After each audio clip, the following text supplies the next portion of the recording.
pagi anak-anak. Pagi Bu. Gimana kabarnya? Alhamdulillah. Sebelum kita memulai pembelajaran, silakan memimpin doa.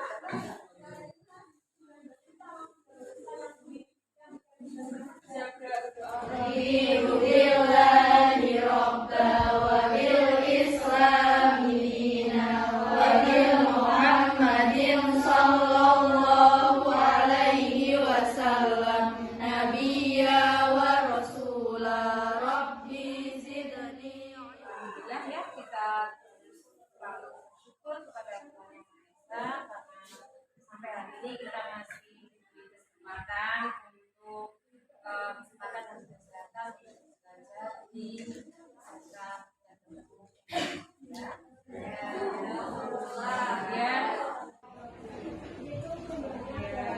Ulan, Mulia, dan Zara. Oke.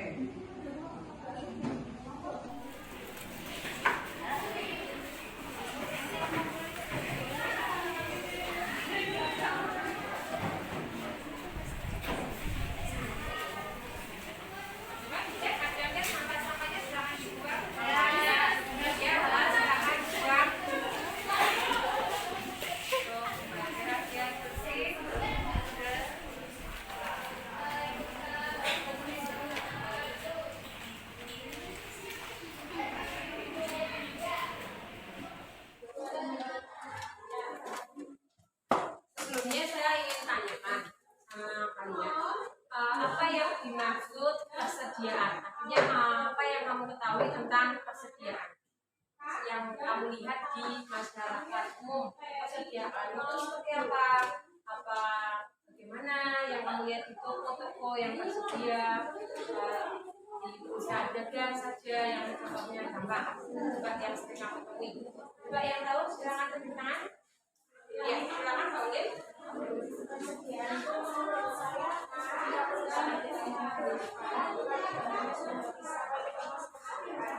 Ya, ketika konsumen akan membeli barang di sebuah perusahaan, kemudian barang itu habis atau kita kehabisan barang, dan kita nggak menstok atau menimbun, mengadakan persediaan, berarti kita termasuk tidak mengadakan persediaan. Jadi persediaan itu sangat penting, apalagi bagi perusahaan jasa, perusahaan dagang dan manufaktur terutama.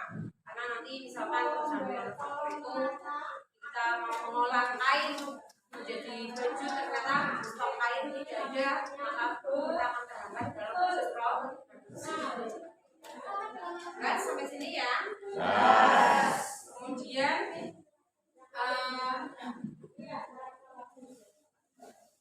untuk apa hubungannya dengan piutang dan utang pada pembelajaran sebelumnya?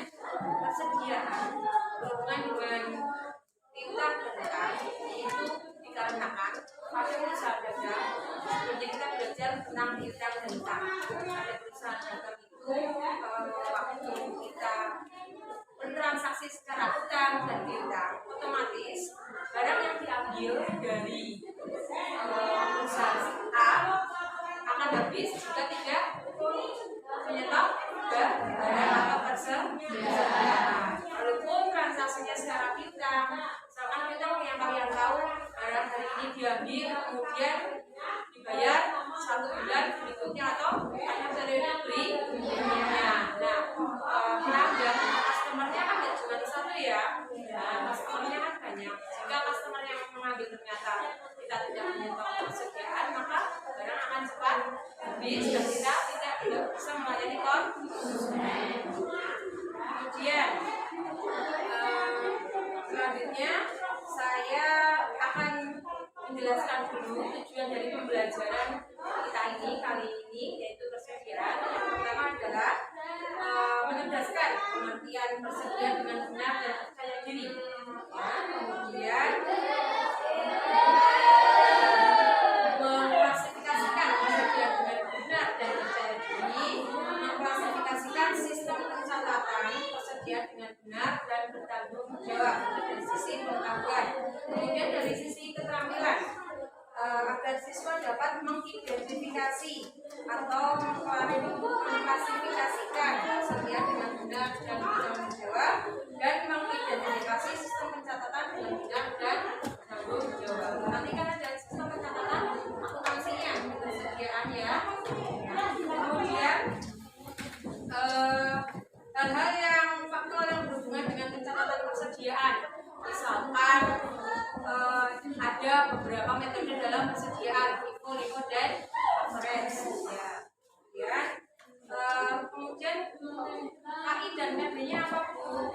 Misalkan kita kompetensi intinya apa? Kompetensi inti yang kita pakai adalah mengolah, menyaji, dan menalar dalam ranah konkret dan ranah abstrak terkait dengan pengembangan dari yang dipelajarinya di sekolah secara mandiri, bertindak secara efektif dan kreatif, dan mampu melaksanakan tugas spesifik di bawah pengawasan langsung. Kemudian kita masuk ke kompetensi dasarnya, ada dua.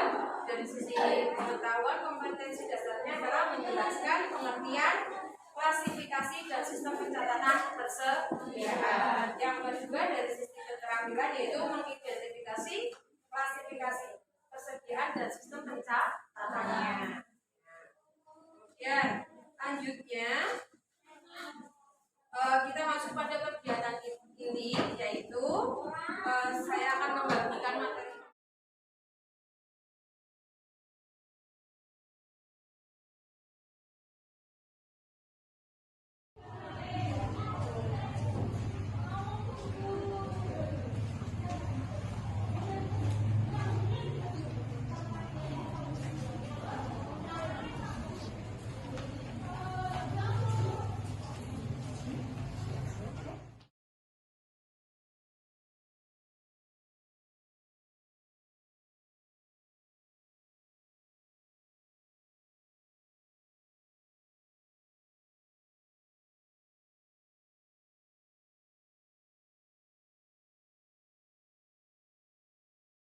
Perbedaan sistem fisik dan sistem perpetual.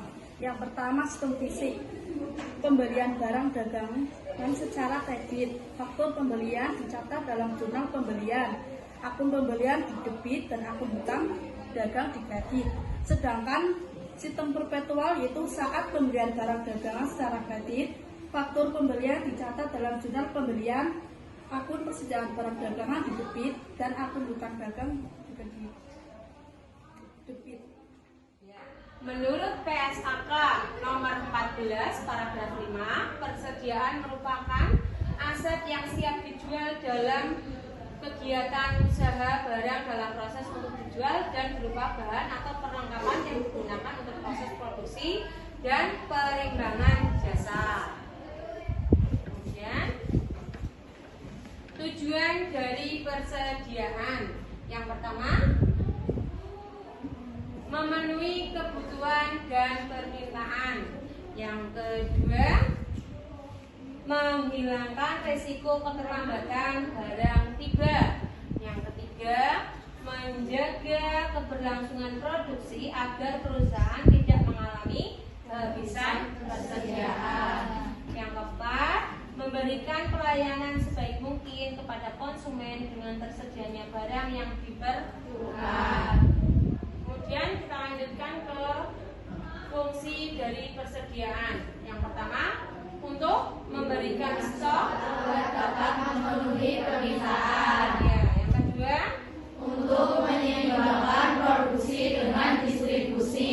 nah, yang ketiga, Untuk memperoleh potongan dari kualitas. ya, yang keempat, Untuk menghindari adanya kekurangan pada stok barang. yang kelima, Untuk menjaga kelangsungan operasi dengan melakukan persediaan dalam proses. oke, pinter ya. Terus kemudian kita lanjut ke jenis-jenis perusahaan. Ada 3 jenis dalam perusahaan ya yang harus menyediakan apa?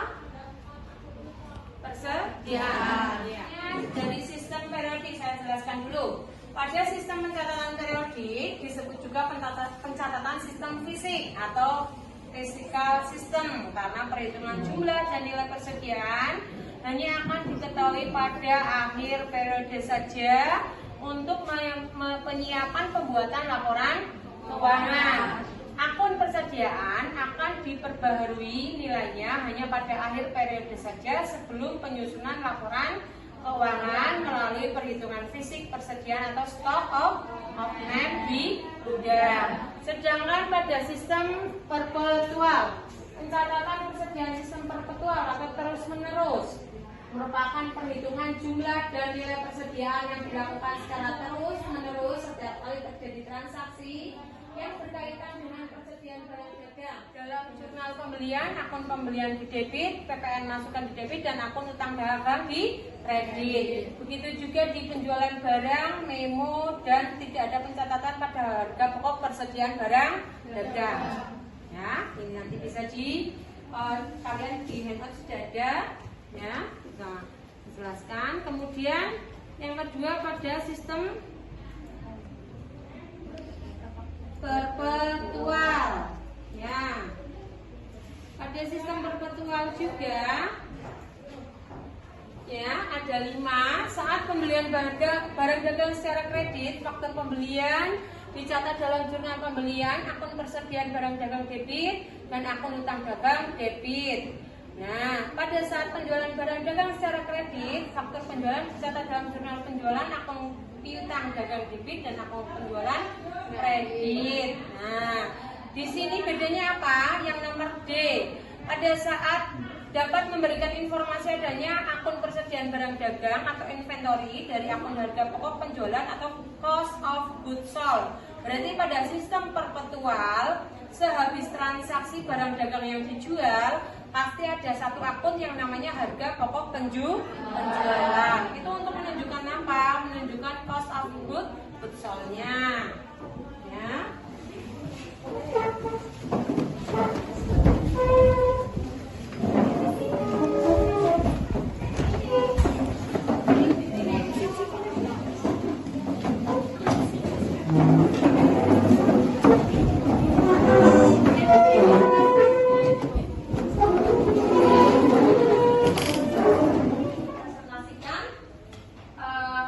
Jawaban dari yang sudah didiskusikan. Ya, langsung saja satu orang mengambil kamera untuk kita langsung bermain yang lebih seru dengan TikTokers. Nah, jadi nanti satu orang mengambil kamera, yang satu bertanya, yang lain menjawab. Silakan boleh dengan gaya kalian seperti apa, terserah. Ya, oke. Jelas sampai sini ya? Jelas.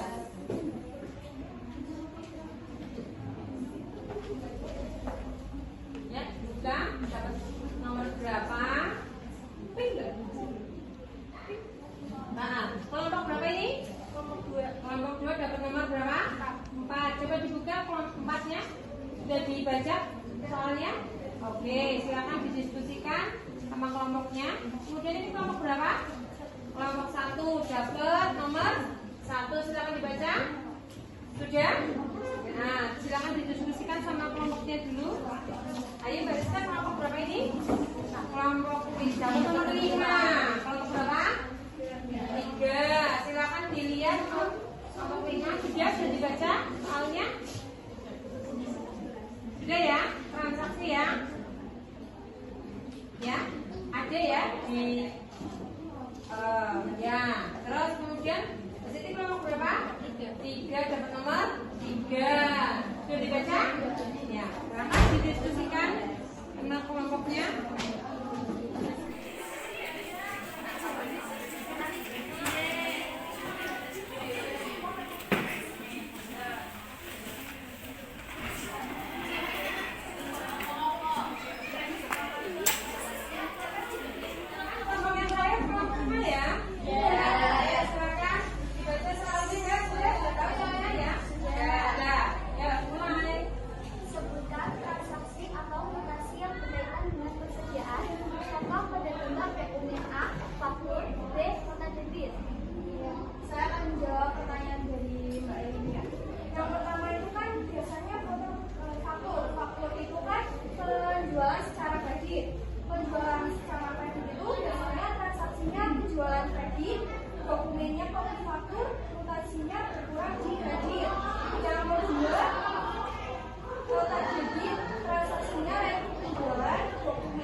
penjelasan juga bagus. Kita kasih nilai 95. Silakan.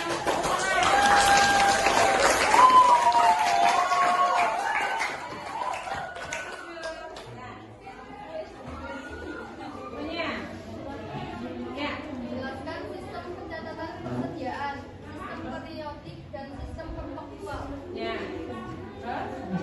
Pencatatan sistem periodik adalah disebut juga pencatatan sistem fisik, physical system, karena penghitungan jumlah dan nilai persediaan hanya akan diketahui pada akhir periode saja untuk penyiapan pembuatan laporan keuangan. Akun persediaan akan diperbaharui nilainya hanya pada akhir periode saja sebelum penyusunan laporan keuangan melalui penghitungan fisik persediaan atau stok optimum di gudang.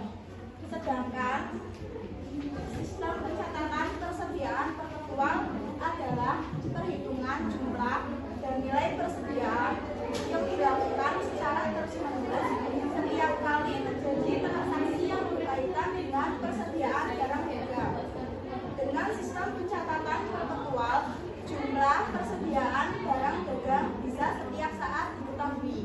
Saat ini sangat sedikit perusahaan yang menerapkan sistem perpetual kecuali untuk perusahaan kecil yang mempunyai barang-barang tertentu secara eceran dengan harga yang murah, misal permen, korek api, dan lain-lain.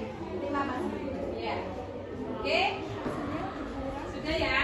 Ya, untuk yang melakukan debit. Ya, silakan kelompok berapa ini? Kelompok 3 ya, menjelaskan dari transaksi yang dikerjakan. Coba, silakan Kak, biar bisa dikontenkan sekalian.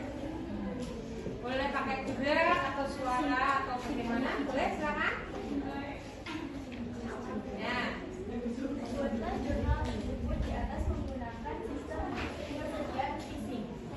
A. Dibeli barang dagang berupa elektronik secara kredit dari perusahaan Zaki sebanyak 600 unit, total harga pokok sebesar 36 juta dengan syarat jual pada 10,10/30. Ya. Misalnya yaitu kita membeli barang ya, otomatis barangnya masuk atau keluar. Masuk ya, berarti pembelian debit sebesar 36 juta. Sedangkan secara kredit berarti hutang dagang kredit sebesar 36 juta. Ya. Yang kedua, dikembalikan 15 unit barang elektronik karena rusak kepada perusahaan Zaki sebesar 1.200.000. Berarti dikembalikan antara itu ya. Yang pertama berarti jurnal. Kelompok yang lain kelompok 5 ya? Ya, silakan. Dibaca soalnya ya, boleh? Sudah tahu soalnya ya? Ya. Ya, mulai. Sebutkan transaksi atau mutasi yang berkaitan dengan persediaan contoh pada gambar dokumen A, faktur, B, nota debit. Saya akan menjawab pertanyaan dari Mbak Aini ya. Yang pertama itu kan biasanya faktur. Faktur itu kan penjualan secara kredit. Penjualan secara kredit itu biasanya transaksinya penjualan kredit, dokumennya kopi faktur, mutasinya berkurang di kredit. Yang kedua, nota debit, transaksinya rekening penjualan, dokumennya nota debit atau kopi nota kredit, mutasinya bertambah di debit. Betul ya? Ya. Sangat baik, penjelasan juga bagus. Kita kasih nilai 95. Silakan.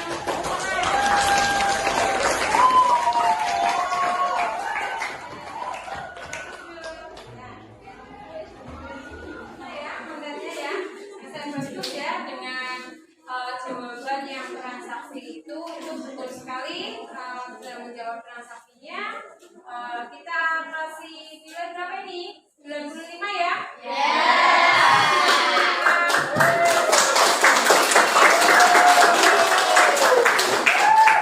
Silakan, bisa duduk. Untuk mengkoreksi pembelajaran saya hari ini, saya butuh balik dalam proses pembelajaran dari hasil pembelajaran kalian untuk agar pertemuan kita lebih baik lagi untuk pertemuan ke depannya. Silakan, ada yang mau memberikan imbalan balik untuk masukan dengan saya? Ya, silakan Mbak Eli. Buat yang hobinya pulang kegiatan biar bisa belajar sama. Oh iya, nanti saya sertakan nantinya lagi. Terus kemudian lagi, iya Bu Dewi silakan. Penjelasannya cepat. Oh, saya menjelaskan terlalu cepat. Oh iya, nanti saya lambat lagi di 3 jam berikutnya ya. Oke, silakan. Terima kasih, sudah 2 saja. Terima kasih untuk semuanya. Semoga tindak lanjut untuk pembelajaran hari ini saya akan perbaiki lagi untuk pertemuan akan datang ya. Untuk memberikan kenang-kenangan, artinya pengingat pembelajaran hari ini, saya akan kasih tugas tertutup untuk kalian ya. Silakan dibuka handphonenya kalian yang PD Saki tadi, yang TK atau PD Saki lagi tadi dibuka, silakan handphonenya ya, silakan dibuka. Dibuka handphonenya di mana? Iya, yang tadi PD Saki mana? PD apa ya? Ya, dengan soal yang sama. Harga pokoknya menjadi 35. Yang pegang handout silakan diarahkan handoutnya, nggak masalah, pakai pensil aja ya. Oke. Kemudian dikembalikan 15 unit diganti 20 unit. Oke. Kemudian dengan harga 1 juta. Ya. Menjual 100 unit diganti 200 unit. Ya. Harga pokoknya sama. Biaya angkut diganti 500.000. Kemudian harga barang pengembalian diganti 600.000 yang poin F. Sudah jelas ya? Ya. Buatnya sama, sistem persediaan fisik sama pertemuan. Kita kumpulkan tugas strukturnya pada pertemuan berikutnya. Hari apa kita ketemu? Ya, hari Rabu kita ketemu dengan membahas tugas struktur. Oke, terima kasih anak-anak. Ya, kemudian kita rencananya sudah hari Rabu itu membahas tugas terstruktur untuk menjaga lingkungan kebersihan kelas. Habis ini kita pembiasaan seperti 5R ya. Silakan sebelum kita 5R agar kelas setiap hari bersih untuk belajar nyaman.